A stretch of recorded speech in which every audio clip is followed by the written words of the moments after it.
Hola y bienvenidas y bienvenidos. Ahora sí estamos grabando la clase. Yo voy a compartir una presentación de PowerPoint y voy a dejar de verlas y verlos. Probablemente me voy a ver a mí mismo únicamente. Quería introducir un poquito cómo va a ser la clase, algo de bibliografía. La bibliografía está nombrada en el programa, la van a ver, también yo les mando esta misma presentación para que la tengan, así que nada, eso. Bien, esta es la bibliografía, no sé si ahora pueden ver, corrientes de pensamiento, puse mercantilistas porque quería hacer una pequeña introducción, ahora vamos a ver. El plan de la clase es bastante sencillo, pero ambicioso. Vamos a hablar un poquito acerca de la historia del pensamiento económico y voy a hacer una pequeña contextualización. Voy a traer algo de la clase pasada que dio el profesor Kosami. No voy a repetir el contenido que dio Kosami, sino que voy a tratar como de hacer un pequeño contexto de las escuelas de pensamiento que nombró el profesor Kosami para meterlas. Me va a servir un poco como inicio del guía de mi propia clase sobre la escuela clásica. Así que bueno, en definitiva, el eje o el nodo central de la clase pasa por la economía clásica, y vamos a hablar de dos autores, Adam Smith y David Ricardo, y sobre su pensamiento y por qué nos importa, digamos. Una de las cosas que quería empezar preguntándome y preguntándonos un poco es por qué estudiar una historia del pensamiento económico. ¿Por qué incluimos esto? O sea, ¿por qué una materia de economía política como la nuestra o como cualquier materia de economía política incluye una historia del pensamiento económico? ¿Y por qué no arranca directamente explicando, no sé, la inflación o la desocupación o las cosas de la economía que por ahí vemos todos los días? ¿Por qué no empezamos explicando algunos conceptos, cosas por el estilo, y empezamos por una historia? Bueno, a mí, ¿por qué desde esta cátedra le damos este valor a estudiar una historia del pensamiento económico? Primero porque Perdón, yo te las ideas sugeriría, clásicas, Lavi, clásicas de las cuales vamos a hablar en clases Lavi, subsiguientes, el Marx. sonido no está bueno. ¿Por qué no apagás la cámara ¿Sí? y hablas? Bueno, se oye mal. Bueno, voy a apagar la cámara y un segundito. Bien, voy de vuelta entonces a explicar un poquito lo que dije. Gracias, Melina, por el comentario. Voy a dejar ahí como una foto. Si vuelvo, ¿se sigue escuchando mal? No, profe. No, se Bien. escucha bien ahora, ¿eh? Bueno, cualquier cosa avísenme y yo me voy a mover dentro de mi casa. Bien, les decía que por qué estudiamos una historia del pensamiento económico. Y es porque las ideas clásicas, neoclásicas, marxistas o keynesianas, que son un poco las ideas que vamos a ver en las próximas clases, siguen vivas en las discusiones actuales. Es decir, no son ideas viejas, no son ideas, si bien vamos a estudiar, por ejemplo, hoy a Adam Smith, que escribió hace más de 200 años, casi 250 años, a Ricardo, de quien este año se cumplen 200 años de su obra. No es que sean ideas viejas, sino que son ideas muy presentes y que están presentes en las concepciones y en las discusiones actuales de la economía. Entonces, por eso, no son ideas muertas o ideas que parecen que son antiguas, sino más bien lo contrario, son ideas que están muy presentes y el debate económico las sigue teniendo presentes, a todas ellas, a todas ellas. Entonces, lo que vemos es que no hay un avance de la ciencia en donde lo último estudiado reemplaza lo anterior. Es decir, hay discusiones, yo lo puse así, pero lo voy a leer, pero después lo voy a ampliar, digamos, hay discusiones abiertas y otras que ya no, pero si no miramos la historia, pareciera como que hay un avance lineal del conocimiento hasta llegar a lo actual, que condensa y supera todo lo anterior, pero esto no es así. A ver, si miramos un manual de historia, un manual de economía, un manual de economía política de cualquier, nada, de los manuales que se estudian en la mayoría de las facultades, universidades, inclusive en las escuelas secundarias, da la sensación de que la economía como no discute. La economía que se muestra es una economía que es lo último que hay, y esto último que hay llegó hasta acá superando en una contienda, llamémosle ideológica, a todas las demás ideas, y lo que llegó es lo mejor y supera todo lo anterior. Bien, no es así, no es así porque no hay ideas que estén superadas, hay un permanente debate de ideas por ejemplo, entre clásicos, neoclásicos, keynesianos. Actualmente esas marxistas ese debate está presente. No terminó y no desapareció. Y no encontramos en la actualidad que lo que esté es lo último y lo mejor y superior y superador de todo lo anterior. Eso no está pasando, eso no es así. Básicamente, entonces, por eso es que nos interesa estudiar la historia del pensamiento económico. No se trata de tener un museo de ideas para visitar y admirar, sino comprender cuáles son las bases de decisiones y de políticas y legislaciones también económicas. Entonces, por eso estudiamos un poco, porque estas ideas están muy presentes. Hoy por hoy nos encontramos con economistas que son marxistas, con economistas que son clásicos, y así se definen, con economistas que son neoclásicos. Hay. Entonces estas ideas siguen muy presentes y por eso necesitamos conocerlas. Y también porque siempre hubo debate entre economistas a lo largo del tiempo, hubo debates a través de escritos, a través de libros, a través inclusive de cartas. Hay mucho debate, por ejemplo, David Ricardo tiene una gran colección de toda su correspondencia. Bueno, esos debates siempre estuvieron y siguen abiertos. Entonces, eso, para entender que la economía no está terminada, no es que llegamos y lo actual es lo mejor, sino que lo actual es muchas veces parte también de algunas discusiones y que también en muchos casos estas discusiones han sido saldadas no desde lo intelectual o no desde terminar alguna discusión, sino que simplemente se saldaron por poder, digamos, aunque no me interesa entrar demasiado en eso, para que se sepan. Bueno, también digo, estudiamos historia del pensamiento económico porque la legislación económica está influida por el pensamiento de quien legisla. Hablo de la legislación puramente económica. Las interpretaciones de las leyes, las modificaciones, la jurisprudencia también está atravesada por concepciones económicas. Si hacemos, digo, hay leyes muy famosas antimonopolio, por ejemplo. ¿Y por qué hay una ley antimonopolio? ¿Y por qué hay una ley que le da el monopolio de algo a una empresa? Entonces, evidentemente hay alguien que piensa que si hay una ley antimonopolios, es porque hay algunos economistas que han discutido que los monopolios no son algo bueno para la nación. Entonces, el Congreso ha sancionado una ley antimonopolios y probablemente en algún momento la haya derogado. Entonces, esta discusión también afecta mucho, digamos, conocer el pensamiento económico también nos sirve para entender cuál es la fundamentación última de muchas de las legislaciones económicas, ¿sí? Inclusive, digo esto, me voy más allá, las definiciones estadísticas están influenciadas por la lectura económica. Durante años se calculó, por ejemplo, una distribución funcional del ingreso, ¿sí? Se calculaba y se volvió a calcular, o sea, una distribución del ingreso entre clases sociales, y luego se dejó de calcular, y pasó a calcularse una distribución personal entre individuos, sin clases sociales. ¿Por qué pasó esto? Bueno, porque hay economistas que piensan que hay clases sociales y hay economistas que piensan que no hay clases sociales. Entonces, eso afecta la legislación y eso puede afectar inclusive algún tipo de subsidio, algún tipo de pago. Estas discusiones están abiertas y siguen abiertas y las definiciones están ahí. Entonces, bueno, por eso nos interesa mucho estudiar la historia del pensamiento económico. Dicho todo esto, voy a hacer voy a mostrar una pequeña línea de tiempo en la cual voy a situar lo que vamos a dar en la clase de hoy. Esto no, perdón, porque esto lo dio el profesor Josami en la clase pasada, pero para también tener una idea cabal de dónde estamos parados en este momento. Podemos hablar de un capitalismo mercantil aproximadamente hasta 1750, esto siempre es muy aproximado, y lo que hubo son ideas mercantilistas, y de esto hablamos en la clase pasada. En Inglaterra, en España y en Francia. No me detengo mucho más, pero para entender un poco esto. Hablamos de un capitalismo agrícola, estas definiciones también son medio relativas, no es que estrictamente así, pero hablamos de los fisiócratas, se habló del tableau économique en la clase pasada, hablamos de Quesnay, hablamos de Turgot. Esto es en Francia, esto efectivamente es en Francia, y esto pasó aproximadamente a mediados del siglo XVIII. Y de lo que vamos a hablar hoy es de la economía clásica, que se sitúa básicamente en Gran Bretaña. Vamos a hablar de Adam Smith, de Ricardo, y probablemente nombremos algo de Malthus y de Say, donde estamos metidos ya en el capitalismo industrial. Para tener una idea, creo que esto lo nombró en la clase pasada Josami también, en 1776, en el mismo año que se escribe La riqueza de las naciones, que es la obra de Smith. Es el año de la independencia de los Estados Unidos y es el año de la creación del virreinato del Río de la Plata, el 1776.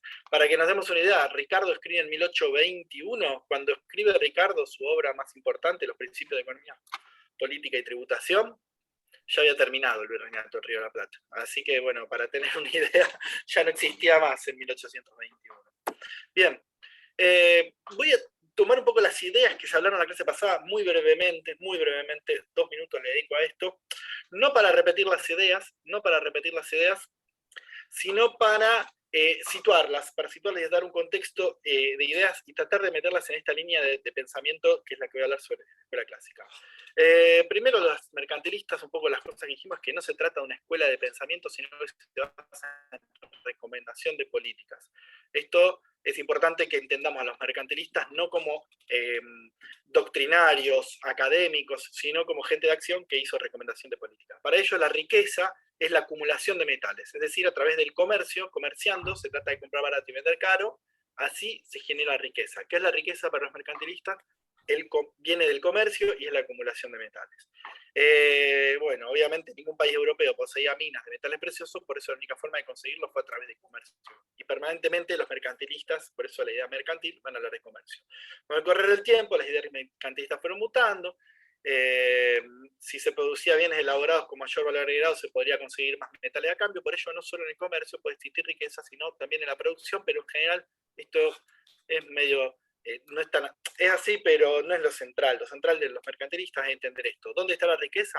En el oro. ¿Cómo conseguimos oro? A través del comercio. De esto hablamos la clase pasada. Bueno, sobre el mercantilismo me gusta esta cita, por ejemplo. Esta cita dice, el mercantilismo no es una doctrina económica, es mucho más y es muy distinto a una doctrina económica. Es una organización determinada de la producción y los circuitos comerciales, con el principio de que, en primer lugar, el Estado debe enriquecerse mediante la acumulación monetaria. Segundo, debe fortalecerse por el crecimiento de la población. Y tercero, debe estar y mantenerse en una situación de competencia permanente con las potencias extranjeras. Me gusta esta cita porque pone en claro algo, pone en claro que hay un rol del Estado que para los mercantilistas es muy importante. El Estado va a ser quien va a buscar esta acumulación monetaria. El Estado va a buscar el crecimiento de la población y el Estado se va a mantener en competencia permanente con otros estados y con otras potencias. Entonces, bueno, me parecía también ahí una lectura interesante a partir de esta cita del filósofo francés Michel Foucault. Esto sobre los mercantilistas, insisto, cortito, porque vamos a los demás. Fisiócratas, Quesnay, hablamos de esto. ¿Cuál es la fuente de riqueza para esta gente? Es la naturaleza. ¿Sí? O mejor dicho, el trabajo empleado en la naturaleza. En general es la agricultura. Pero, entonces, discute con los mercantilistas en que la riqueza se encuentra en la producción y no en el comercio. Pero solo en la producción agraria. ¿Sí? Entonces, la riqueza para los otros en el comercio. La riqueza para estos franceses fisiócratas o fisiocráticos está en el agro, en la producción agraria. El tablero económico es la primera representación teórica de una economía nacional y esto me parece interesante. Creo que lo destacable de los fisiócratas, que es un poco lo que mostró el profesor Fossami en la clase pasada, es cómo pueden pensar un modelo económico, cómo pueden representarse teóricamente a la economía nacional. Y son los primeros tipos que... ¿Sí? Pueden pensar la economía nacional como un todo y representar teóricamente esto y hacer este esquema de clases sociales que se intercambian entre sí. Entonces, bueno, me parece que ahí hay un avance, un salto intelectual enorme, un salto en complejidad, porque finalmente pensar a partir de algo como el tablero económico, que mira toda la economía nacional, mira los intercambios, mira cuánto tienen los productores agrarios y le venden a la ciudad y los terratenientes que se quedan y todo ese intercambio que va y viene, bueno, eso es un salto enorme, digamos, es un grado de complejidad mucho mayor. Pero lo interesante también es que ellos piensan en el concepto de producto neto, que es una definición del excedente, que es lo que se produce como total nacional. Sobre el excedente vamos a hablar más adelante, pero me parece interesante destacar esto, que es que justamente son los fisiócratas los primeros que hablan de la idea de excedente. Yo voy a definir excedente más adelante, así que no nos apuremos. Y políticamente, justamente todo lo contrario que los mercantilistas. Sugieren la menor intervención posible del Estado. Para ellos no tiene que haber una intervención estatal. Hay un lema llamado, el famoso laissez-faire, laissez-passer. Dejad hacer, dejad pasar. Los fisiócratas le dicen al gobierno, déjanos hacer de todo, no se metan con nosotros. Déjenos porque esta es la mejor manera, bueno, pero pensemos que obviamente estamos hablando de Francia, un país agrícola que lo que necesita es producir agricultura para vender y exportar trigo y de esa manera, nada, por eso decían al Estado que no los moleste. Bien, hecho esta idea porque quería retomar un poco acá lo de excedente, lo de la riqueza, el rol del Estado. Vamos a empezar efectivamente con nuestra clase de hoy, pero bueno, me parecía interesante justamente retomar lo anterior para entender un poco el hilo conceptual del cual vamos a hablar. Ahí, ¿cuál es el contexto? Ahora sí, ya nos metemos directamente en la economía clásica. ¿Cuál es el contexto de la economía clásica? Bueno, estamos hablando del Reino Unido, ¿sí? Del Reino Unido en el siglo XVIII y principio del siglo XIX. Estamos hablando, como les decía, Smith escribe, él es escocés, escribe en 1776. Básicamente, él y Ricardo en 1820, pero bueno, hay varios más economistas, es todo un movimiento de economistas que discuten con ellos, como les nombré antes, Malthus, Mill, Senior, Say, bueno, unos cuantos más, inclusive también en Francia, bueno, Say es francés. Nada, hay todo un movimiento clásico, cuya piedra angular la da Smith con su libro La riqueza de las naciones. Pero básicamente estamos parados al principio de la Revolución Industrial, y miren qué interesante, porque por eso les traje este gráfico. Este gráfico muestra el momento, ¿se escucha? Interrúmpame cualquier cosa. El momento en el que se produce se publica la riqueza de las naciones. Y esto no es el producto, sino que es la tasa de crecimiento del producto. ¿Cuánto empieza a crecer la economía año tras año? Y se ve como año tras año la economía crece más que el año anterior. Y es muy interesante que Smith, que escribe antes de todo esto, pueda ver la revolución industrial. Smith, y ahora me voy a meter, pero la revolución industrial viene a traer enormes cambios, enormes cambios. Hay un aumento de la capacidad de producción que no tiene ningún parangón previo en la historia, digamos. No hay un parangón previo en los 2000 o 5000 anteriores años de humanidad, digamos. Prácticamente en la capacidad de producción que implica la revolución industrial. Entonces, un poco la pregunta de Smith, que está ahí parado al principio, antes de la montañita, está parado acá tratando de ver, antes de ver que vaya a pasar todo esto, él ya se está preguntando qué va a pasar, es un poco la pregunta sobre la revolución industrial. Entonces no nos olvidemos cuándo escriben, porque Ricardo en todo caso escribe parado acá en la cresta de la ola, y también es interesante ver las diferencias entre ambos. Bueno, pero básicamente lo que me interesa es justamente cómo Smith puede pensar esto y no olvidarse de este contexto. Nosotros no podemos dar historia acá, pero ustedes más o menos, supongo que de la escuela por lo menos tienen la idea de qué es la revolución industrial, y eso, lo que hay que tener en cuenta es esto, la cantidad de cambios que implican para la vida cotidiana y para la vida económica de la sociedad un aumento tan brutal de la producción, el Reino Unido, cuando se desata la revolución industrial, en un punto se puede comparar a que multiplicara su población a lo mejor por 10, por 20 o por 100 respecto de otros países en términos de lo que podía producir, ¿sí? El aumento de producción es tan grande que convierte a ese país en un país muchísimo más enorme, como si multiplicara su población. Esa es la forma, por ahí me parece, de entender la revolución industrial. Antes de pasar estrictamente a Smith, una cuestión sobre las clases sociales. ¿Por qué? Porque yo lo puse acá, hay una revisión sobre cuáles son las clases sociales, y esto digo, ¿por qué? Porque para los fisiócratas, el otro día había hablado el profesor Josami sobre la clase productiva, la clase estéril y la clase terrateniente. ¿Sí? Y así ven los fisiócratas la sociedad, la ven dividida en clases. Pero ¿cuáles son estas clases? Son una clase relacionada con el agro, que es la clase productiva, una clase estéril, que son comerciantes e industriales, porque recuerden que para los fisiócratas, como todo el valor viene de la tierra, un comerciante no agrega valor y un industrial no agrega valor. Entonces son estériles. Y están, por supuesto, los terratenientes. Esto está inspirado en lo que llamamos la sociedad trifuncional. La sociedad trifuncional es la sociedad del antiguo régimen. La sociedad del antiguo régimen, ¿se acuerdan? Si han estudiado sobre la Revolución Francesa, ¿se acuerdan que había un antiguo régimen y luego viene el nuevo régimen? El ancien régimen, el antiguo régimen, tiene justamente esta tríada, la de trabajadores y artesanos, por un lado, la nobleza y el clero. Y esto en un punto inspira esta lógica de la sociedad, inspira a una lógica de clases sociales para los fisiócratas, que no ven estrictamente esta trifuncionalidad, pero toman la idea de esta tríada y piensan en estas clases sociales. Ahora bien, los clásicos no piensan en estas tres clases sociales, piensan en otras clases sociales. Entonces el análisis de clases sociales es un análisis que va variando y va mutando también a lo largo del tiempo. Para los clásicos, lo que hay son tres clases, que son la clase trabajadora, la clase capitalista y la clase terrateniente. Cuando veamos a Marx, vamos a ver que para Marx solamente hay dos clases. Está la clase trabajadora, o la clase obrera también llamada, que es el llamado proletariado por Marx, y la clase capitalista llamada burguesía.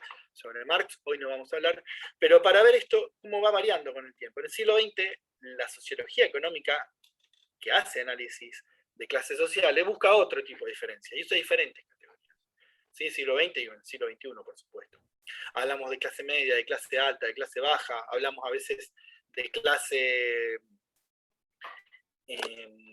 productiva o también de la clase industrial, de la clase, de la clase profesional.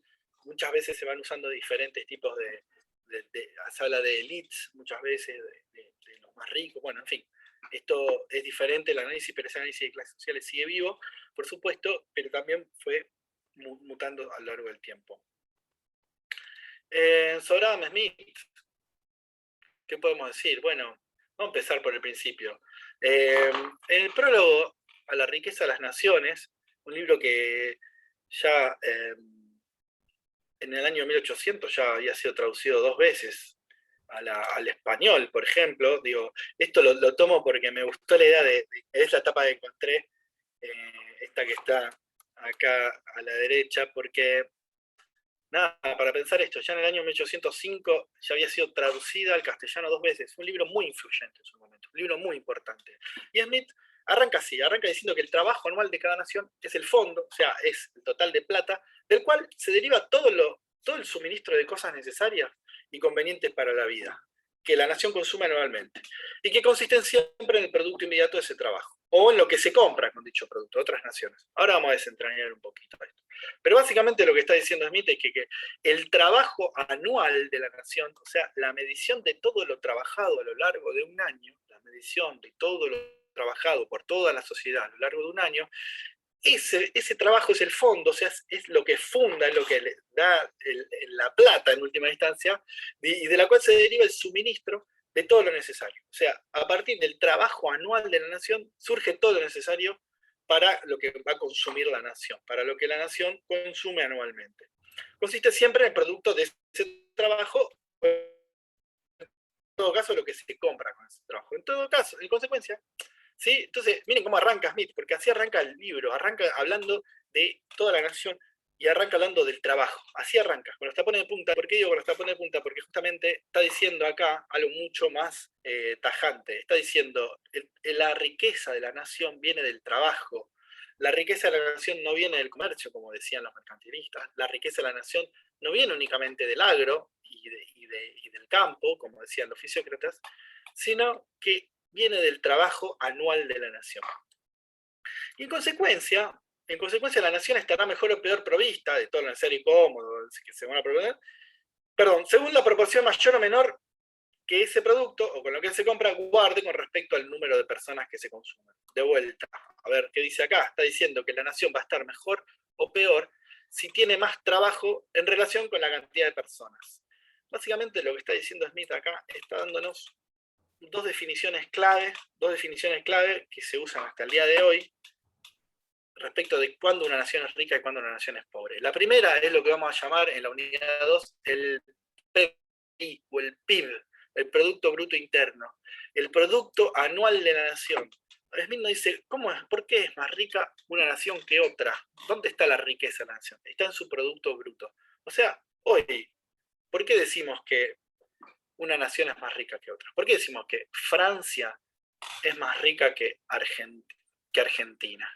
¿Por qué es más rica Francia que Argentina? ¿Por qué es más rico Estados Unidos que Argentina?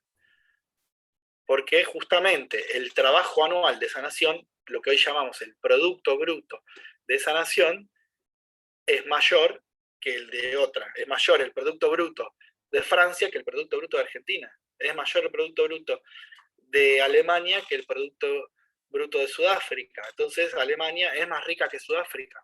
De ahí viene la riqueza de las naciones, en lo que puede producir anualmente. Pero él nos va a decir que esa relación también hay que pensarla en relación o con respecto al número de personas que lo consumen. desarrollo, nosotros la vamos a llamar hoy por hoy Producto Bruto per cápita. Fíjense, Profe, te está escuchando robótico otra vez. de 1776. No se Hay escucha. problemas con el audio, Lali. Ahí no sé qué hacer. Aguanten un segundito. Bueno, un minuto. Un minuto y me voy a...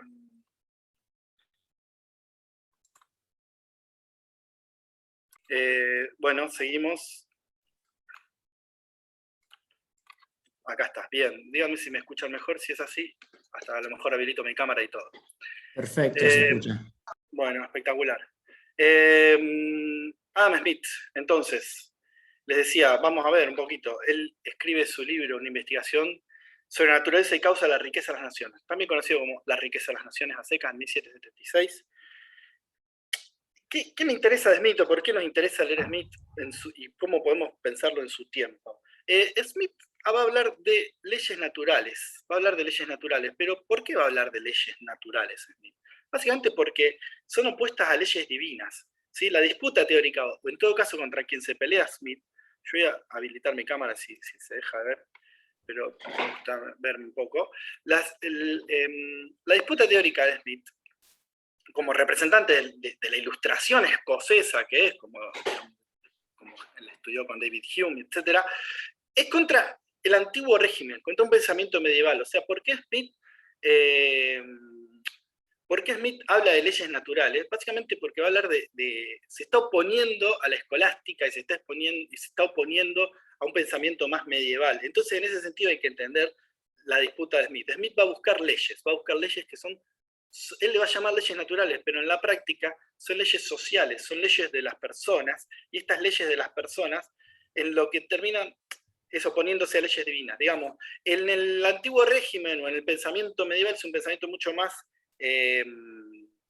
estático, mucho más atado a ciertos designios, obviamente mucho más regido por la religión, y lo que Smith va a decir, bueno, hay un momento ahora de caos, un momento mucho más anárquico que tiene que ver con el inicio del capitalismo, y tenemos que poder explicarlo, tenemos que poder explicar que esto, a pesar de que parezca una anarquía, a pesar de que el capitalismo parezca una anarquía, no es una anarquía, sino que lo que hay son otras leyes, que son leyes que él le va a llamar leyes naturales, pero que en la práctica son leyes sociales, son leyes de las personas. Entonces, lo que va a intentar hacer a lo largo de la obra Smith es justamente encontrar leyes que guíen su pensamiento y que son leyes justamente sociales.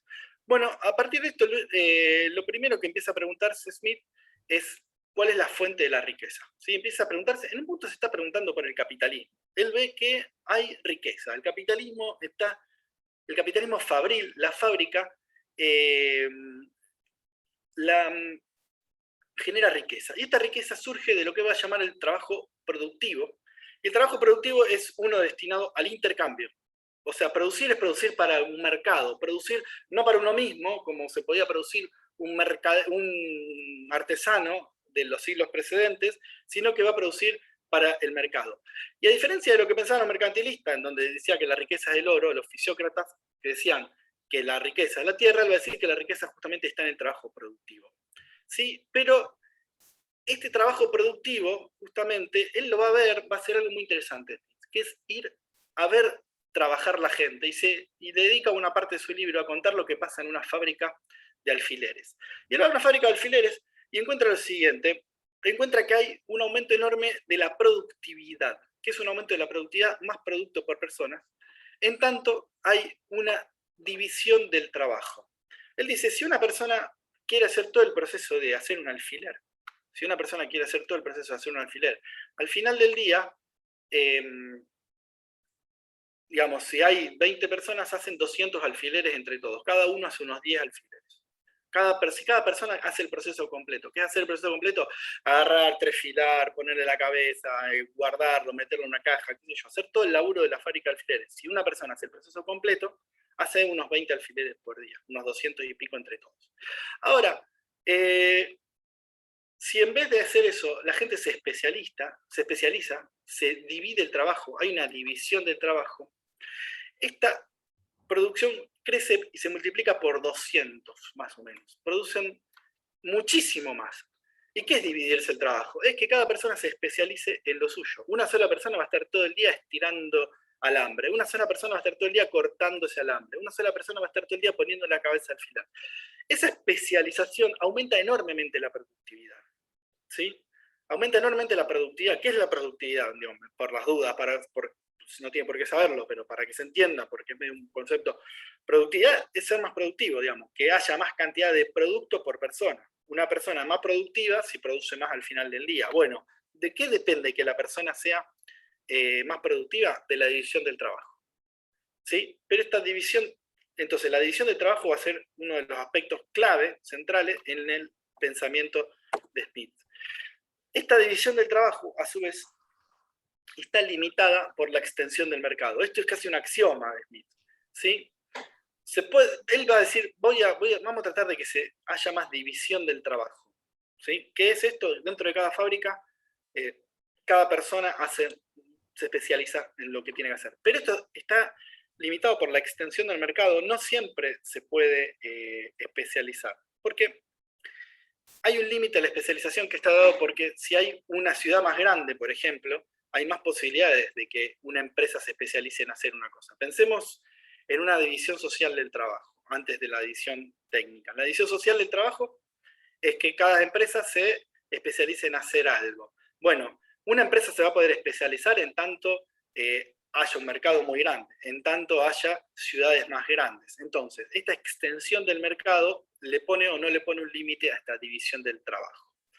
A ver si se entiende. Un ejemplo podría ser, en una división social del trabajo también tiene que ver con los profesionales. Por ejemplo, una ciudad como Rosario permitiría tener un neurocirujano infantil. Es una especialización muy fuerte el trabajo, pero esto está dado porque hay un mercado, entre comillas, digamos, hay una enorme cantidad de población hasta el punto de necesitar una especialización tal como esta. Sin embargo, en un pueblo más pequeño no podría haber alguien tan especializado y a lo mejor solamente va a haber un cirujano o cirujana, o a lo mejor ni siquiera eso, solamente va a haber un médico. Esta división del trabajo la podemos pensar en 3 niveles. Y ¿sí? Me parece clave que se entienda esto, de lo importante que es para Smith la división del trabajo. Primero, una división técnica, al interior de la fábrica. La división técnica es lo que les decía recién, en la fábrica de alfileres, pero en cualquier fábrica, la especialización, la división del trabajo es que se divide el trabajo para aumentar la productividad. Pero hay una división social también, que tiene que ver con la especialización de fábricas en algunos productos, en lugar de hacer el proceso completo, porque pensemos que Smith lo que va a ver es que hasta su tiempo, o hasta un tiempo atrás, la empresa hacía todo, digamos. La empresa era una cuestión medio artesanal de darte todo armado, y él empieza a ver que justamente hay empresas que se dedican a hacer solamente alguna parte del proceso productivo, y eso le llama división social del trabajo, y esa división social del trabajo aumenta enormemente la productividad. Y asimismo, al interior de cada una de las empresas hay una división técnica del trabajo que aumenta la productividad también. Ricardo después va a añadir la cuestión de la división internacional del trabajo, pero no es estrictamente lo mismo. Pero para que se entienda esto, la división del trabajo es clave. Sin división del trabajo no hay productividad. ¿Sí? Y después, entonces, lo que se va a preguntar Smith es de dónde viene la división del trabajo, porque él lo está viendo en ese momento. Él dice, bueno, en este momento está pasando esto que no estaba pasando. Y es que, él va a decir, la división del trabajo proviene de una propensión natural al intercambio, de una propensión, una tendencia natural de las personas a intercambiar. O sea, según Smith,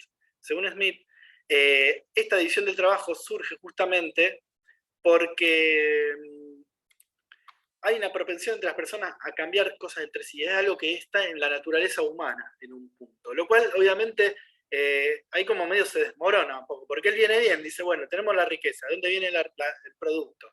¿De dónde viene que tengamos tanto producto? De que hay más productividad. ¿Cómo logramos más productividad? Por la división del trabajo. ¿De dónde viene la división del trabajo? De que la gente naturalmente tiende a intercambiar cosas. Y bueno, y para justificar esto dice algo así como nunca se vio que un perro intercambie un hueso con otro perro. Me parece, ahí se cae un poco Smith porque se muteó, me parece. ¿Puede ser que se haya muteado recién? No, a ver, ¿me escuchás? No, yo escuché perfectamente, ¿eh? Bueno, entonces sos vos, Leo.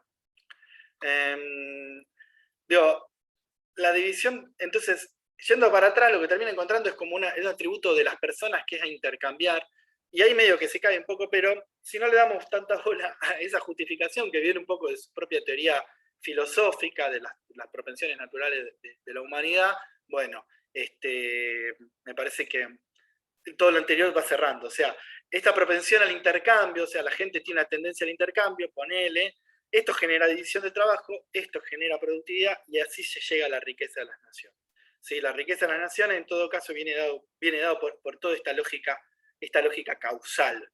¿Sí? La importancia de la división del trabajo, insisto, tanto técnica como social, esto aumenta la productividad y esto genera riqueza a las naciones. Bien, luego, si hay un uso productivo del excedente, ahora voy a hablar de lo que es excedente, pero digamos que podríamos decir que es lo que sobra en el proceso productivo, ahora lo defino un poco mejor, hay acumulación de capital, hay más crecimiento económico. Para esto hay que promover el libre cambio, o sea, el comercio internacional. O sea, para que haya acumulación, crecimiento, para que la riqueza de la nación, además, cada año sea mayor, hace falta un uso productivo del excedente. O sea, hay que reinvertir todo lo que sobra año tras año.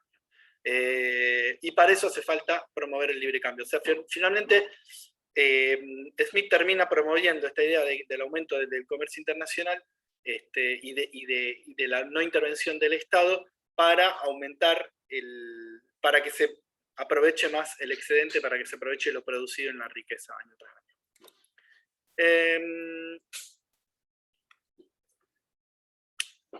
Bien, dicho todo esto, entendido esta lógica que me parece clave, la de la división de trabajo y el producto, me parece que tenemos que pensar en cómo ve el valor Adam Smith, porque ahora voy a como unir todo al final, me parece.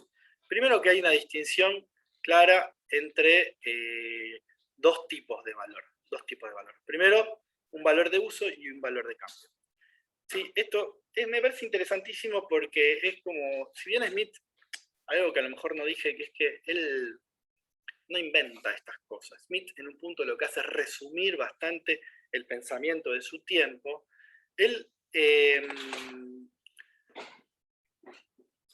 Esto de valor de uso y valor de cambio ya existía, ya se había visto, no es que lo inventa él, pero bueno, él lo define mucho más claramente. Va a decir que cada cosa, cada mercancía tiene dos valores. Por un lado, valor de uso, que es la utilidad que tiene la cosa. ¿Por qué? ¿Qué quiere decir valor de uso? Quiere decir, esto vale porque me sirve para algo. Y esto lo va a retomar Ricardo, lo va a retomar Marx, esto sigue, digamos. Y hay un valor de cambio. El valor de uso tiene que ver con el valor que tiene la cosa por sí misma, como cosa, como mercancía. ¿Sí? Pero el valor de cambio es ya no el valor en sí, la utilidad que tiene esta mercancía, sino lo que esta mercancía va a valer en todo caso, por lo cual va a poder ser intercambiada en el mercado. Lo que se puede comprar con la mercancía, pero en un punto también lo que vamos a decir, cuánto vale en dinero. Entonces, no siempre hay una proporcionalidad entre estas dos cosas, esto dice Smith. No siempre el valor de uso y el valor de cambio están en proporción. Entonces, él hace una famosa paradoja. Dice, hay una paradoja, dice, por ejemplo, el agua es algo muy útil, sin agua no hay vida, sin embargo, el agua prácticamente no vale nada, podría decirse. Y los diamantes, que son algo absolutamente inútil desde un punto de vista de la vida cotidiana, simplemente son algo de ornamentación, son carísimos. Bueno, ¿cómo va a explicar esto? ¿Cómo va a explicar entonces Smith que algo tan útil como el agua valga tan poco y algo tan inútil como los diamantes valgan tanto? Bueno, efectivamente porque lo que hay detrás del agua y de los diamantes es la cantidad de trabajo que se necesitó para poder producirlo. Entonces, Smith va a decir que el valor de las cosas, en última instancia, el valor de las cosas se basa en el trabajo. Es lo que llamamos una teoría del valor trabajo. Y esto que toma Smith justamente va a ser la base del pensamiento de Ricardo y por supuesto va a ser la base del pensamiento de Marx. Es decir, toda la escuela clásica va a empezar a discutir esto. Va a discutir que las cosas, ¿sería una teoría objetiva del valor? Sí, sería una teoría objetiva del valor. ¿Por qué sería una teoría objetiva del valor? Justamente porque lo que intenta decir Smith es que las cosas valen por la cantidad de trabajo que tienen, y esto es algo que es objetivo, no es no está en el sujeto, no está en la persona. Esta cosa tiene tanto trabajo. Ahora bien, entonces en ese sentido es objetiva y no es subjetiva el valor. Pero va a cometer errores. Smith lo que va a decir, es muy interesante el libro, porque él empieza haciendo una teoría del valor-trabajo y diciendo, esto sirve en una sociedad primitiva y ruda. Dice, empecemos a pensar en lo que hoy podríamos decir un modelo abstracto. Una sociedad primitiva y ruda en la cual solamente hay cazadores. Bueno, en esta sociedad primitiva y ruda, si hay un cazador, el cazador demora tantas horas en cazar un venado y otro demora tantas horas en cazar un castor. Si esto demora el doble que esto vale el doble, esto vale la mitad que esto, digamos, y así. Entonces, pero cuando empieza a pensar en una sociedad capitalista, Smith se enrieda y deja y abandona la teoría del valor-trabajo. Entonces, la obra de Smith es en un punto contradictoria, pero al mismo tiempo, como les decía antes, un poco condensa varias de las visiones que hay hasta ese momento. Me parece interesante que como él va viendo y va haciendo este proceso, y es muy interesante el libro de Smith porque va siempre llenándolo de procesos históricos y de anécdotas históricas, etc.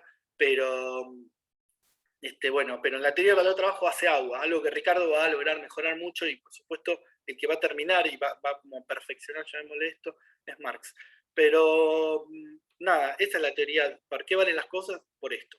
También va a tener una teoría de los costos de producción, bueno, en fin, es como algo bastante ecléctico en última instancia el libro de Smith.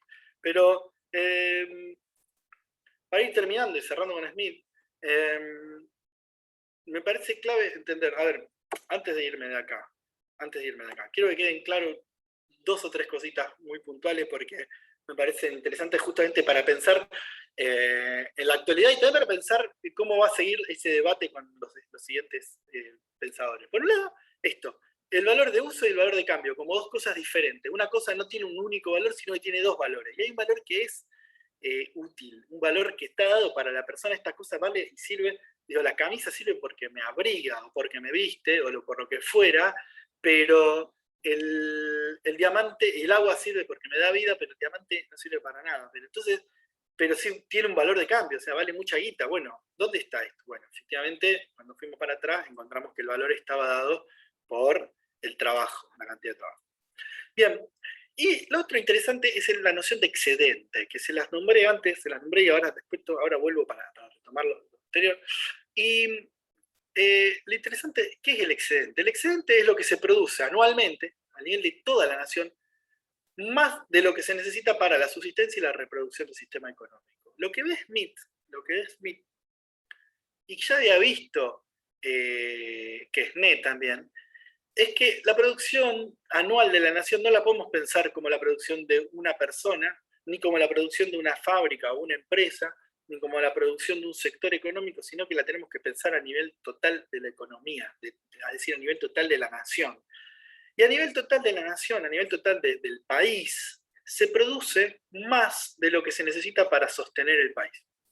¿Sí? Se produce, y este excedente, que lo que ve Smith es que en otro momento siempre existió, siempre las sociedades pudieron producir más de lo que necesitaban para mantenerse. O sea, una sociedad históricamente podía producir más de lo que necesitaba estrictamente para darle de comer y darle alimento y abrigo y mantener andando la fábrica, la empresa en general, digamos. Siempre se produjo más, pero en otra época ese excedente adquirió otra forma. Por ejemplo, adquiría la forma de una pirámide en Egipto, en el sentido de que, bueno, la sociedad egipcia podía producir de más de lo que necesitaba para alimentar a su población y podía producir lo suficiente como para que darle de comer a gente que no trabaje en algo productivo, y se dedique a construir una pirámide, a construir una abadía en la Edad Media. Digo, a construir obras como canales o cosas de riego, cosas por el estilo. Pero este excedente, lo que va a decir Smith es que la importancia está en el uso productivo del excedente.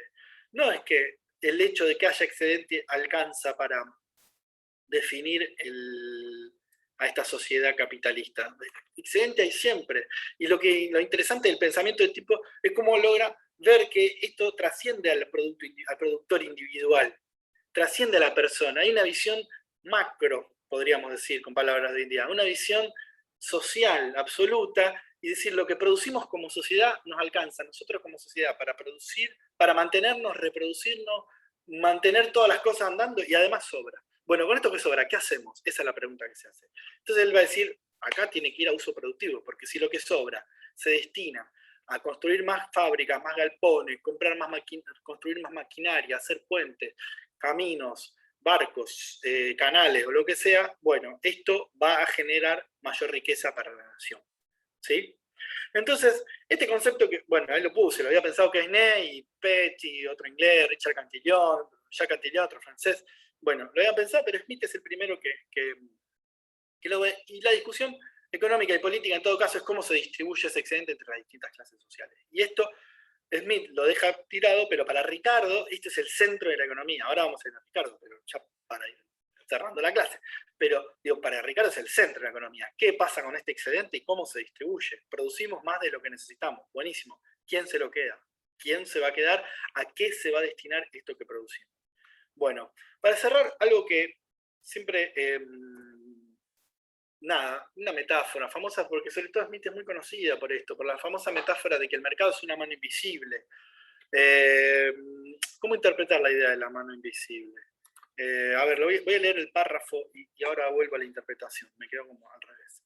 Este es un párrafo del libro de Adam Smith. En la medida en que todo individuo procura en lo posible invertir su capital en la actividad nacional y orientar esa actividad para que su producción alcance el máximo valor, todo individuo necesariamente trabaja para hacer que el ingreso anual de la sociedad sea el máximo posible. Es verdad que por regla general, él ni intenta promover el interés general, ni sabe en qué medida lo está promoviendo. Al preferir dedicarse a la actividad nacional más que a la extranjera, él solo persigue su propia seguridad y al orientarse a actividad de manera a producir un valor máximo, él busca solo su propio beneficio. Pero en este caso, como en otros, una mano invisible lo conduce a promover un objetivo que no entraba en sus propósitos. El que sea así no es necesariamente malo para la sociedad. Al perseguir su propio interés, frecuentemente fomentará el de la sociedad, mucho más eficazmente que si, de hecho, intentase fomentarlo. Nunca he visto muchas cosas buenas hechas de los que pretenden actuar en bien del pueblo. ¿Sí? Lo que él dice es, cada persona buscando su bienestar individual, tratando de hacer lo mejor para sí mismo, promueve un objetivo mayor que el de sí mismo, que es el de mejorar la sociedad. Entonces, ¿cómo interpretarlo? Podemos interpretarlo con otra frase, que es que los vicios privados son una virtud pública. En otras palabras, el egoísmo termina siendo bueno para la sociedad. Eso va a decir Smith. Cada persona buscando su propio bien, cada persona buscando el bien para sí misma, lo cual es, va a encontrar lo mejor para la sociedad, no para sí mismo. O sea, también va a buscar lo mejor para sí mismo. Pero lo interesante es que necesariamente acá se puede entender como que lo que hace una persona en un hogar no necesariamente es lo mismo que pasa a nivel nacional. Y sobre todo la persona haciendo lo mismo, lo mejor para sí mismo, no sabe qué es lo mejor para el nivel nacional. Pero hay una mano invisible que lo guía y lo lleva. Entonces, bueno, el egoísmo es algo bueno para Smith, digamos. Hay algo ahí como muy de ese liberalismo, llamémosle. Y bueno, antes de pasar, Ricardo, quería hablar sobre la competencia, pero no sé si voy a tener tanto tiempo. Lo voy a nombrar brevemente. Cuando la competencia entre vendedores y entre dos compradores no tropieza con obstáculos, el precio de cada mercancía es uno, y el mismo para todos los compradores y para todos los vendedores. Esta es la llamada ley de precio único, que surge como resultado necesario de la competencia. Existe una segunda clase de competencia que Smith llama competencia de capitales, a saber, la competencia entre los capitalistas en busca del empleo que ofrezca los rendimientos más elevados para su capital. Esta clase de competencia es la que distingue el sistema capitalista de una economía de mercado no capitalista. Esto es de un libro de historia del pensamiento económico, en realidad de Alejandro Roncaglia, no importa. Lo que yo quería, esto sobre todo porque Smith habla de competencia, pero no en el sentido de la competencia perfecta como van a hablar los neoclásicos, sino que habla de que hay competencia entre capitales. Justamente la competencia perfecta que van a hablar los neoclásicos, y eso va a ser la clase que viene, es una ausencia de competencia. Para Smith hay competencia. La competencia perfecta es que no hay competencia, que nadie compite con nadie, sino que todos tienen todo dado. En este caso, Smith dice que siempre hay competencia de capitales y que los capitalistas van a buscar rendimientos más elevados. Bueno, no sabía si meterme con esto, me parece que excede un poco a la clase, así que lo voy a dejar acá planteado, no le den mucha bola, simplemente para que se sepa que de esto. Y paso simplemente a Ricardo, para dedicarle el último rato a este buen hombre. Antes que nada, obviamente siempre algunos datos biográficos antes de ir al pensamiento de Ricardo, porque esto es interesante. Creo que me salté un poquito la biografía de Smith, y siempre a veces la biografía da algunas puntas. Entonces, Smith escribe, cierro con Smith con la biografía, medio raramente, pero bueno, voy a cerrar Smith con su biografía. Smith nació en 1720 y Smith fue educado y fue a la universidad y fue tutor de un duque durante varios años en Francia. Smith viajó por Europa, quiero decir, y después este duque le dio una pensión, una beca, podríamos decir hoy, tenía la beca del duque, y con esta beca Smith se dedicó casi 10 años a poder escribir su obra. 10 años le dedicó a escribir La riqueza de las naciones. Bien,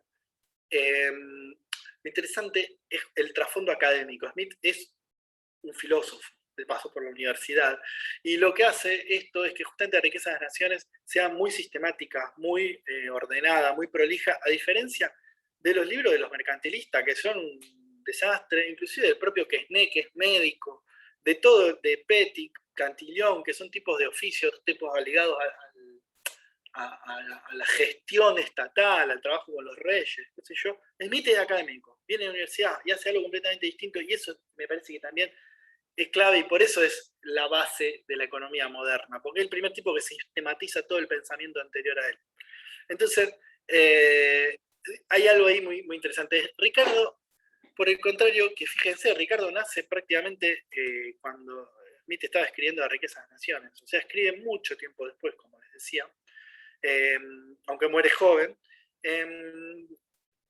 Ricardo es lo que podríamos llamar un economista moderno.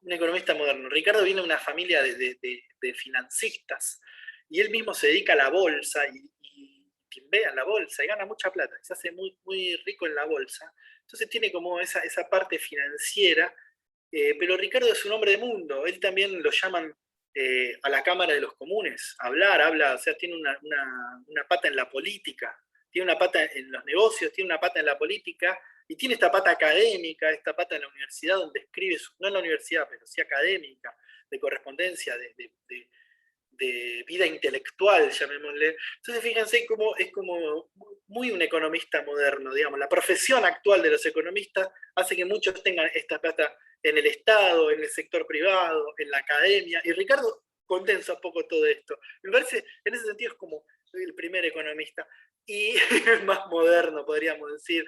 Habla un poco de todo, se mete en un montón de temas, escribe cartas, bueno, es activo intelectualmente. Y en ese sentido, me parece que, además, su obra es completamente diferente a la de Smith. El libro de Smith, si lo ven, yo lo tengo ahí en la pieza entre todos. El libro de Bodó, que así tiene, no sé cuántas páginas tiene el libro. Y el libro de Ricardo es un librito. Ricardo es mucho más directo, incisivo, va al punto, va al grano de las cosas, y las plantea de una manera mucho más, también moderna, más ligado a lo que podríamos pensar a la filosofía del siglo XX, en la forma de plantear las cosas, en el sentido de que Ricardo no hace una investigación histórica previa y llega a las conclusiones, que es un poco el método que toma Smith, sino que Ricardo plantea verdades y las va tratando de refutarlas. O sea, los títulos de los capítulos de Ricardo son, por ejemplo, el valor, no me acuerdo ahora exactamente, pero algo así como, el valor de las mercancías está dado por la cantidad de trabajo que tienen. Y ese es el título del capítulo. Entonces, da la verdad, ¿cómo se dice? La pone a priori, y después intenta refutar, hace lo que podríamos decir una suerte de falsacionismo a la Popper, digamos. Entonces, sin ser Popper, obviamente, pero como que va tratando de refutarla. Entonces, me parece que hay algo muy interesante eso. Por supuesto, es un libro mucho más para nosotros es legible y todo, por lo menos para en que estudia un poco de economía, para alguien universitario, qué sé yo, es legible, pero para ese momento fue un libro mucho más duro de leer, mucho más difícil, y un poco desde ahí, digamos, también de ser el primer economista le plantó un tono a la economía desde entonces hacia el futuro que tiene que ver con esto, el uso de la matemática, las cuentas, una forma mucho más abstracta de escribir, mucho más dura, con muchas menos referencias históricas y mucho más referencias teóricas o inventadas.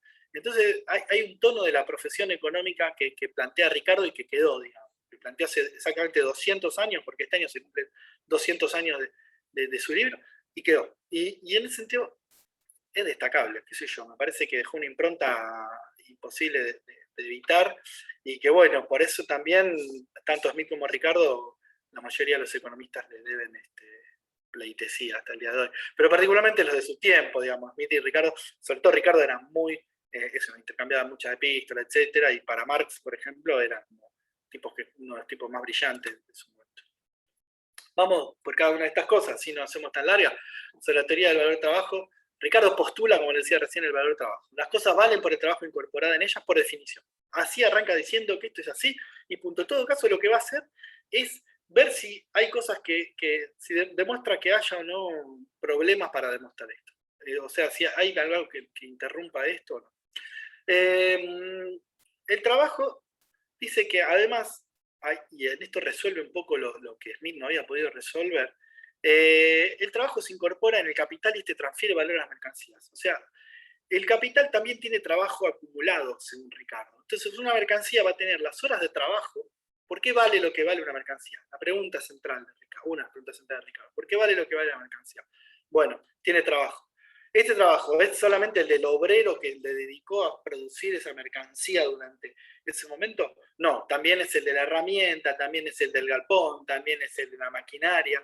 Cada uno, si hay cada una de esas cosas le transfiere valor a la mercancía. Entonces la mercancía va a valer no únicamente por el trabajo acumulado que tenga, por las horas de trabajo efectivamente que le dio el obrero, sino también por las horas de trabajo que vienen del capital que se usó para producirla. Entonces, si hay una máquina que a lo mejor, digamos, por ejemplo, una máquina que demoró 10.000 horas en producirse, esa máquina vale 10.000 horas de trabajo. Y luego produce 10.000 artículos, bueno, le transferirá una hora a cada uno de esos artículos, y entonces en el valor final del artículo del que se trate. Entonces, nada, digo, y resuelve, básicamente va logrando una teoría mucho más sólida que la de Smith, porque básicamente él muestra que el hecho de que haya una relación asalariada, algo que Smith no puede ver, el hecho de la propiedad privada de capital, no lo invalida. Él va diciendo, ¿esto invalida? No, no invalida, seguimos adelante. La propiedad privada de capital, el hecho de que sea una sociedad moderna, ¿invalida? No. Para Smith, el valor trabajo solamente era válido en la sociedad primitiva y ruda. Para Ricardo no, que Ricardo justamente lo logra, pero así todo, nada, hay un momento donde empieza como, es muy honesto Ricardo, porque va haciendo como las cuentas y te las va mostrando, y te va diciendo, bueno, ¿qué pasa? Hay un momento donde empieza con una máquina, dice, bueno, ¿qué pasa si tenemos una máquina para hacer este producto? Y no, en vez de una máquina sean dos máquinas. Pero esta máquina tiene 5 años de antigüedad y esta máquina tiene 20 años de antigüedad. ¿Cuánto trabajo le transfiere esta y cuánto le transfiere esta que ya está más desgastada? ¿Le transfiere lo mismo si las dos máquinas? Bueno, y empieza a sacar cuenta y lo muestra y todo, pero bueno, al final es como que no logra explicar el 100% del valor del trabajo, del valor, sino que dice, bueno, hay una parte que la va perdiendo, porque con máquinas de diferente antigüedad se complica y no llega a explicar el 100% del valor de las cosas. Explica hasta el 93%, una cosa así. Así todo me parece como clave esto también, el valor está en el trabajo.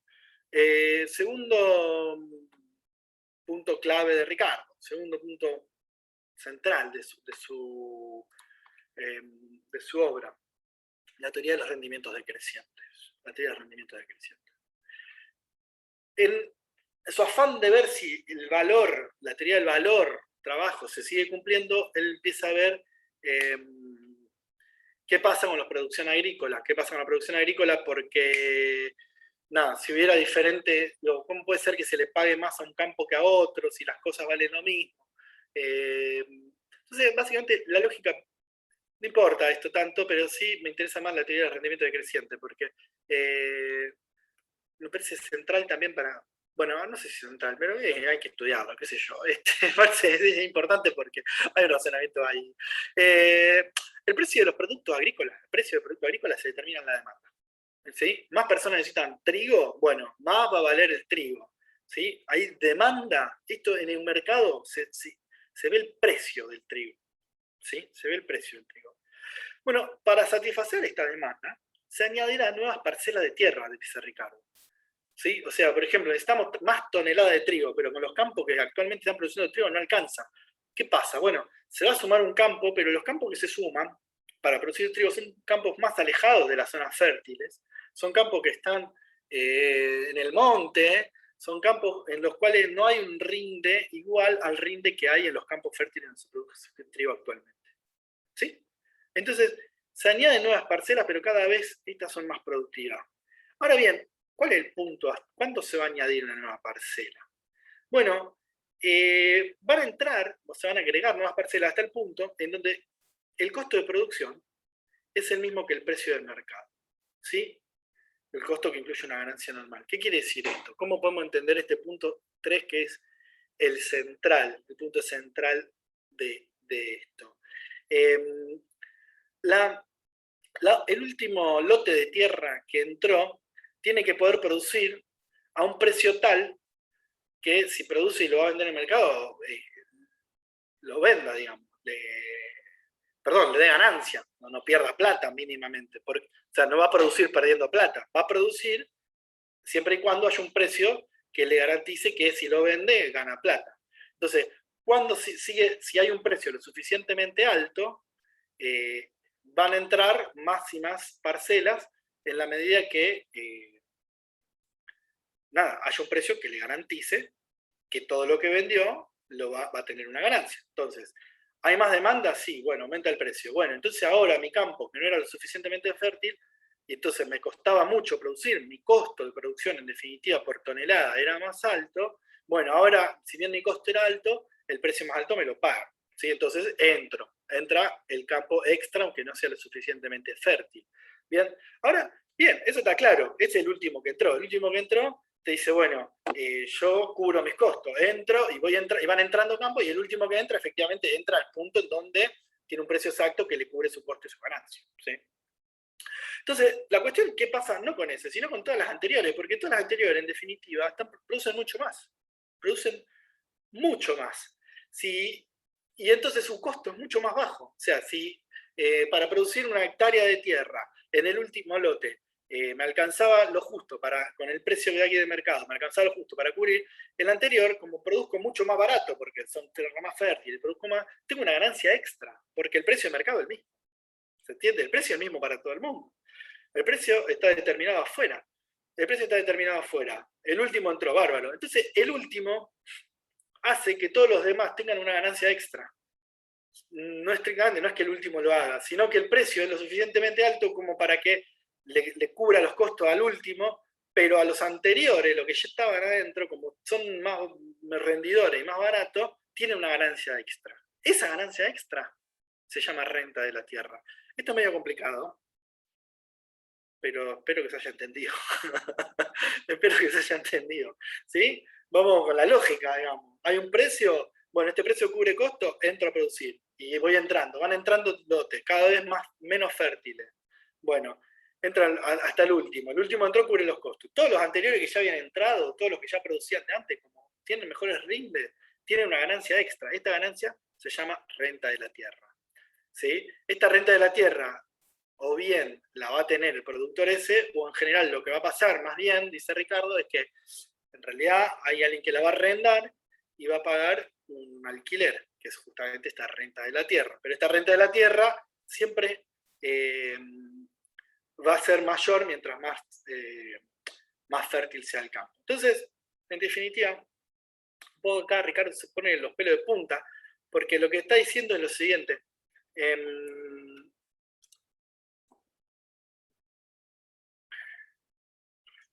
Está diciendo lo siguiente, o va a pensar en lo siguiente. Si es así, si hay mayor crecimiento y si hay mayor renta, ¿esta renta a quién se la queda? A los terratenientes. Pero si se la quedan los terratenientes tenemos un problema, porque los terratenientes justamente no invierten en algo productivo. Ricardo es un defensor de la clase capitalista, de la clase burguesa, podríamos decir, de la clase industrial con más propiedad, y no de la clase terrateniente. Entonces, Ricardo dice, esto es así, efectivamente hay un montón de terratenientes que se quedan con un montón de renta, y esa renta es un excedente que se lo está quedando esta clase social y no la clase social capitalista, y ahí yo tengo un problema, dice Ricardo, porque la clase social capitalista invierte, la clase social capitalista va a gastar en algo productivo, como decía Smith, y va a hacer crecer la economía. Si esa plata se la queda la clase terrateniente, hará castillo y hará cosas que no nos sirven para producir nada, digamos. No nos sirve que la clase terrateniente... Se la lleva a cuentas offshore. Claro, que se la lleve a cuentas offshore, no nos sirve que la tenga... Ricardo va a decir, en ese sentido, lo que hay que hacer, eso lo va a decir Keynes 100 años más tarde, lo que hay que hacer es la eutanasia del rentista, dice Keynes. Hay que matar a todos los rentistas. Él dice, es mucho más sutil, y dice, tenemos que tender a la eutanasia del rentista. Pero Ricardo se planta acá y dice, bueno, ¿qué es lo que hay que hacer? Entonces, importemos trigo barato de Francia. ¿Por qué importemos trigo barato de Francia? Bueno, porque si viene el trigo barato, entonces un montón de estos campos no van a entrar, y toda esta cuestión de la renta diferencial no va a entrar, y los terratenientes no van a tener tanta plata, y en definitiva el excedente va a quedar en manos de los industriales y vamos a tener una sociedad más próspera. Entonces, Ricardo aboga por leyes de grano, va al Congreso, expone una ley. Digo, ¿se acuerdan cuando yo le decía al principio que los economistas también influyen sobre las leyes y sobre la visión de cuáles son las legislaciones? Bueno, en la visión de Ricardo había que abrir el comercio internacional y que venga granos desde afuera para abaratar el precio de los granos, para terminar con esta renta, para que la plata no se la queden los rentistas, el excedente no se lo queden los rentistas, se lo queden los industriales, para que de esa manera crezca la economía. Esa es la visión en última instancia. Entonces, el excedente aparece en forma de beneficio de capitalista y rentas de los terratenientes, porque para Ricardo el excedente no se lo quedan los trabajadores cobran un salario que merecen en todo caso, cobran su sueldo para vivir, pero no se quedan con el excedente se reparte entre estas clases sociales. El crecimiento económico de la sociedad o la acumulación proviene de la inversión hecha, por es lo que le dije recién, pero bueno, se lo dejé escrito. Por lo tanto, cualquier cosa que achique el beneficio implica que no se use excedente de manera productiva. Por el crecimiento implica, esto no lo dije recién, entonces el crecimiento también implica más demanda de granos, esto hace ingresar nuevas parcelas de tierra, aumentando la renta. Entonces, de alguna manera el crecimiento frena el crecimiento. ¿Sí? El crecimiento, como implica más demanda de grano, hace todo este procedimiento de la entrada de las tierras y aumenta la renta, entonces crecimiento frena el crecimiento. ¿La solución cuál es? Bueno, hay una solución política, abrir el comercio internacional. Entren granos más barato, bajen la renta y aumenten los beneficios. Beneficios entendido como las ganancias de los capitalistas. Ricardo provee un sustento teórico para la clase capitalista, y Ricardo conquistó Europa como la Santa Inquisición conquistó España, va a decir Keynes 100 años más tarde. Digo, con esto Ricardo se compró a todos los capitalistas, y su texto y su libro pasa a ser el sustento moral y teórico de la industria y del capitalismo inglés durante todo el siglo XIX, por lo menos hasta 1870 seguro, y hasta el 90 también. Entonces, ven acá como la economía y la teoría económica se imbrica con lo político. Para cerrar, porque ya termino, Ricardo dedica una parte importante de su libro a los impuestos, que él dice que siempre deberían ir sobre excedente, es decir, sobre beneficios, sobre renta, deberían hacer impuestos directos. Y acá también hay algo interesante, porque hasta ese momento siempre es más fácil cobrar impuestos indirectos, impuestos a las ventas. Ricardo aboga por esto, él dice algo. Pero también hay una concepción, fíjense en lo interesante, hay una concepción económica del capitalismo en donde lo importante es el excedente, donde lo que hay en capitalismo es el excedente. Si la economía genera excedente, es al excedente sobre lo que se debe cobrar impuestos. No a la ganancia normal, no al salario, no a lo que mantiene andando la economía año tras año, digamos, sino el impuesto tiene que ir justamente a ese excedente, al beneficio empresarial o a la renta de la tierra de los terratenientes. Bien, para pensar también esto, lo que decía al principio, cómo la legislación económica se nutre de diferentes teorías, pero hay otros economistas que no piensan en términos de excedente. La idea de excedente es una idea estrictamente clásica, una idea de Smith, de Ricardo, de Marx, pero que no, digo, que se sostiene en la actualidad, que hay muchos economistas que piensan la economía de esa manera, yo me incluyo, digamos, que pensamos que la economía va de esa manera y que sobre eso hay que tributar. Otros economistas piensan de otra manera. Bueno, nada. Finalmente, y el último punto interesante de Ricardo, sobre todo es interesante porque sigue vivo el pensamiento ricardiano, y tiene que ver con el comercio internacional. Y con esto cierro, y ya muchísima información, y hago una recapitulación. El comercio internacional. El comercio internacional, va a decir Ricardo, es beneficioso en todos los casos. Esto, incluso en el caso de que un país tenga ventaja sobre otro en todas las producciones. Esto se llama teoría de la ventaja comparativa estática, todo ese nombre tiene. ¿Qué dice Ricardo sobre el comercio internacional? El comercio es bueno, va a decir Ricardo. Partiendo de esa base, el comercio es bueno para las dos partes. El comercio internacional es bueno para un país y para otro. Ricardo toma un ejemplo de Inglaterra y de Portugal y va a decir, bueno, ¿qué pasa si Inglaterra produce paño, lienzo, produce tela, Portugal produce vino? ¿Qué le conviene hacer? Portugal, digamos, los dos producen las dos, perdón porque no di bien el ejemplo. Tanto Inglaterra como Portugal producen tela como vinos, digamos, ¿sí? Pero Portugal es mejor produciendo vino que Inglaterra es mejor produciendo tela, digamos. Los dos podrían producir las dos cosas, pero lo que le va a convenir, va a decir Ricardo, es especializarse a cada uno. A Inglaterra le va a convenir especializarse en producir tela y a Portugal le va a convenir especializarse en producir vino.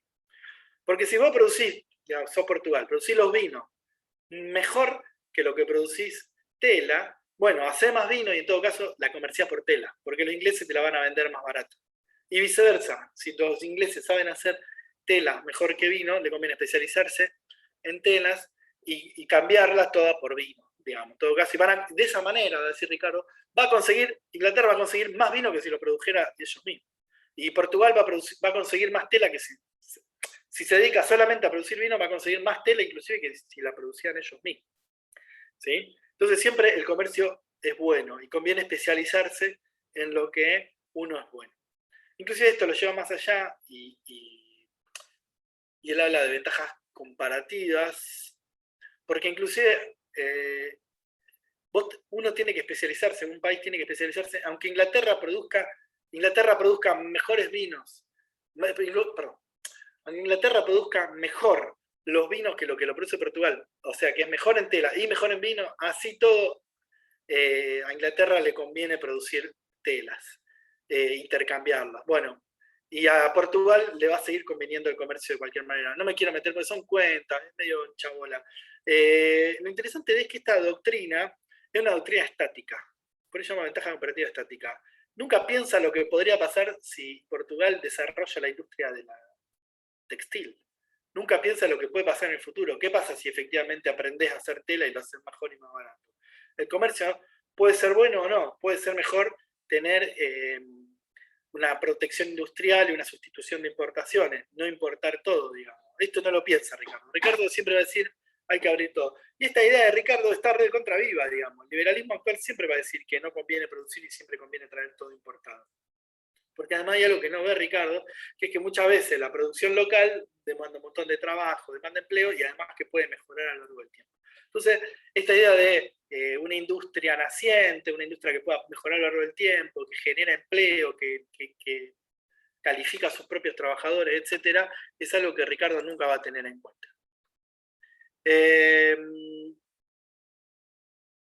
Bueno, Alberto me hace aclarar algo, ahora termino y ya lo aclaro. Sí, claro, bien yo dije que siempre existe excedente. No es que siempre existe excedente, me lo hace aclarar Alberto y está muy bien. Hay sociedades donde no existía excedente. La cuestión es en las sociedades, porque son sociedades que se mantuvieron exactamente igual durante miles de años, digamos, sociedades que se reprodujeron a sí mismas. Está muy bien, sociedades antiguas donde no había excedente. En sociedades donde sí hay excedente empieza la discusión sobre quién se lo queda. Por ejemplo, en la sociedad egipcia lo que había era esclavitud, y que hay una clase de esclavos y una clase de como no me sale la clase de los dueños de los esclavos, digamos, de esclavizadores. Esa discusión por quién se queda el excedente, en todo caso, toma la forma de qué clase social se le va a apropiar. Entonces, Los amos. los amos y esclavos, sí, gracias, no me salía la palabra. Bueno, nada, eso. Gracias por la aclaración. Sí, no es que siempre hubo excedente, pero en la sociedad donde hubo excedente empieza eso. En la sociedad medieval hay un excedente, la cuestión es quién se lo va a quedar. Si se lo va a quedar el señor feudal o se lo van a quedar los siervos, digamos. Esa definición, que obviamente es muy clara quién se queda el excedente, pero bueno, ahí hay excedente. La cuestión es que, qué hace el señor feudal. A lo mejor hace una guerra, que no sirve para nada, digamos. Por eso yo le decía que tanto Smith como Ricardo van a hinchar para que ese excedente se invierta de manera productiva. Y bueno, para terminar, nada, bueno, sobre el comercio internacional no mucho más. Esto de que sigue viva la idea, Ricardo lo plantea para un comercio hace 200 años, para países atrasados contra países centrales. Creo que la historia es mucho más compleja que este modelo, sin embargo hay mucha gente que piensa que la única forma del comercio internacional que hay que adoptar es la de especializarse en lo único que sabe hacer, y que Argentina debería producir únicamente soja, trigo, vaca y cuero, y nunca más nada. Y otra gente que piensa que Argentina puede producir algunas cosas, especializarse en algunas cosas nuevas y empezar también a comerciar internacionalmente con otras cosas que no son las que produce actualmente.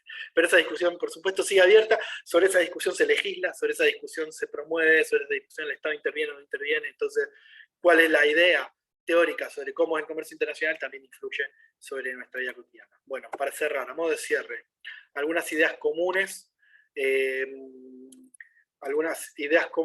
de la economía clásica. Primero, el valor de las cosas proviene del trabajo incorporado. Hay una teoría objetiva de valor, como bien me señalaron antes en el chat. Eso por un lado, creo que fue Eliseo, lo tengo ahí.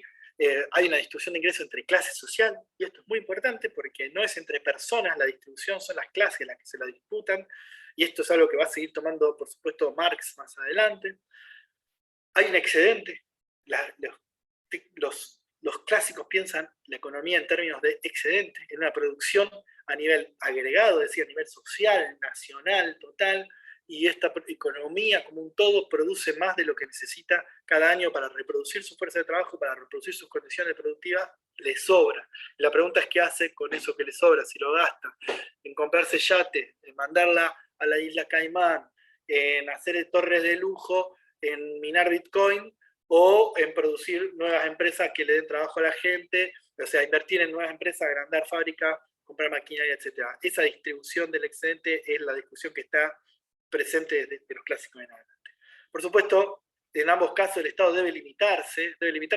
No es que, digo, esto da para un rato, porque no tengo tanto tiempo, pero digo, la visión del Estado, pensemos lo que era el Estado en el año 1800, digamos. No es el Estado que conocemos ahora, no es un Estado, por supuesto, prácticamente ausente, no había dependencias estatales, ministerios, asistencia de salud pública, educación pública, universidades, digo, es un Estado mucho más mínimo que simplemente regula en algunas cositas. En ese sentido, no es que pensar estrictamente que el Estado no tiene que existir, ni mucho menos. El Estado tiene un rol de regulador, tiene un rol, pero bueno, en la cuestión comercial sobre todo, podemos decir que ellos querían un Estado que no esté tan presente en el comercio, pero en última instancia sí está presente. A ver, digo, miren esto, la paradoja del Estado no presente, pero sí presente, porque Ricardo dice, quiero una ley de granos que me permite importar granos baratos, para todo lo que dijimos antes. Bueno, pero ahí está el Estado interviniendo y poniendo reglamentos, y en todo caso favoreciendo una clase social por sobre otra, favoreciendo a los industriales por sobre los terratenientes. Entonces no es que no hay Estado, hay un Estado, pero hay un Estado que interviene en donde le conviene a uno y en donde no le conviene a otro, y según la lectura que hagamos, interviene o no interviene, porque para los terratenientes, fíjense cómo se está interviniendo, interviene abriéndoles el comercio, para otros no interviene porque abre el comercio y nos pone una traba que sería un arancel, ¿sí? Bueno, y finalmente lo último, la producción y la riqueza son un flujo. Esto es clave. La riqueza no es el oro que tenga la nación, no es el comercio. No puedo comprar barato y vender caro, porque eso no tiene un límite, comprar barato y vender caro, y sobre todo no tiene sentido a nivel mundial.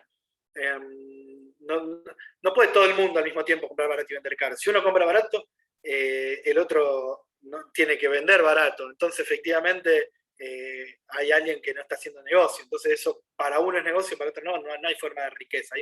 Hay un traslado de riqueza de uno a otro, pero no hay una riqueza. La riqueza es un flujo. es una continuidad, es una corriente anual de producción, y esa es la riqueza, el trabajo anual de la nación, lo que vamos a llamar en la unidad 2 el Producto Interno Bruto de la Argentina. Bueno, esa concepción de los economistas clásicos sigue viva hasta el día de hoy. Bueno, Jusquisi, me doy. Espero haberles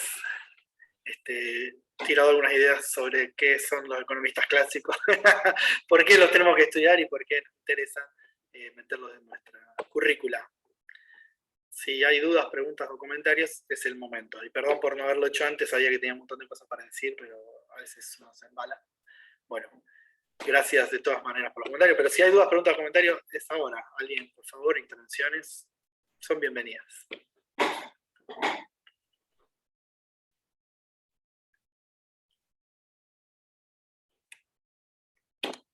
¿Algo? Bueno, estamos todos cansados, cansadas. Muy bueno, gracias Javier. Nos vemos. Bueno, gracias Eliseo, guardate los comentarios, excelente, ojalá traerlas. Las pueden, insisto, en el campus virtual, ahí en el Google Classroom, pueden hacer preguntas, pueden hacer por escrito si les interesa. Y bueno. Mucha información, todo junto.